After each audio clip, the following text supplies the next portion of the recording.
Houston, it's a pleasure to talk to you today.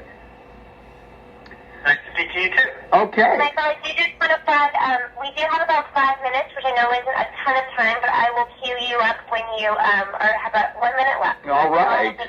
Okay, so what is the origin of the phrase steely-eyed missile man? Well, it's a NASA tradition. It dates back to the Apollo era. I don't know why those specific words are used, but it's a phrase used to honor somebody for coming up with a very clever solution that would have otherwise caused a scrub. You were aware that it was in Apollo 13, the movie, when you used it in the book, right? Yeah, sure. But it's also, that is a real NASA thing. Okay. It was first applied to John Aaron, who figured out a critical problem during the launch of Apollo 12.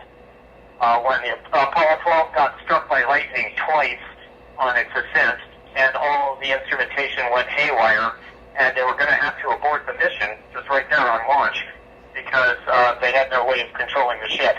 But John Aaron knew this obscure way of putting the control console into a different mode that would use a different power system, and he relayed it to the astronauts, and he said, change SEC to aux. And two of the astronauts didn't even know what that meant, but one of them did.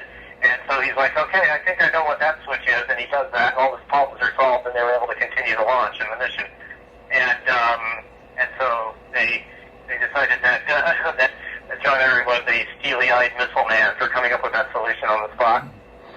Now, there is a line in the movie The Martian that's not in the book, and that's where he says, I'm going to have to science the shit out of this. That's right. That line was written by Hugh Goddard. Great line.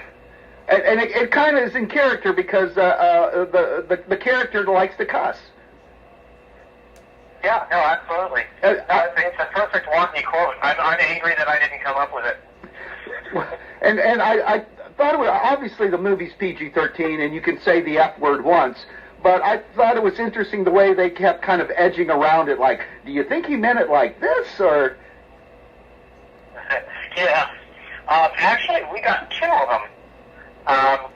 He actually drops two F-bombs during the course of the movie because what we thought was like a hard and fast rule is actually not. MPAA can do whatever they want, and we had a different profanity in there at one point called filcher. At some point, somebody called someone a bureaucratic filcher. And MPAA looked up what filter meant and then said, no, you can't have that in the movie. And then Fox said, well, come on, if you're going to get rid of filter, give us another F-bomb. And so they negotiated, and that's what they came up with. So we ended up actually getting two F-bombs in the movie, plus two of them that were just mouthed and not heard, but seen, mouthed through glass.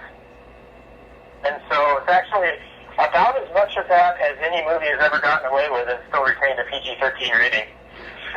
Now, while you were writing the book, you didn't have any contacts at NASA. I mean, you weren't like calling up a friend and saying, hey, does this check out? Or, I mean, this is all stuff that you either knew or you had done research on. Yeah, I did all my research with Google or stuff I already knew in advance from a lifetime of being a spaceport. You also, on your original website, you basically had published this for free. And there's another thing that you published. It's a story called Egg. And if you go onto YouTube, it's like people all over the world have taken that short story, Egg, and made videos of it. How do you feel about that? Or do you watch them all? I watched some of them. Yeah, I feel great that it affected people that much. It's funny because I wrote the Egg in 40 minutes one night and slapped it online. I didn't think it would be special to anybody, but it turned out that, I don't know, people really thought it was a cool story, I guess. And Michael, so sorry to jump in, but we are about at the 5 minute mark. If you want to go ahead and ask one more question. Let me just close out. I know you're currently working on another book, Zek, that involves telepathy and faster than light travel. Do you think that's where we're headed as a people, as a technology?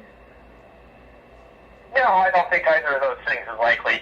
And in fact, I honestly believe faster than light travel will prove to be completely impossible, despite the various wormhole theories and things. I think that the universe will prove to prevent faster than light travel in all forms. Great.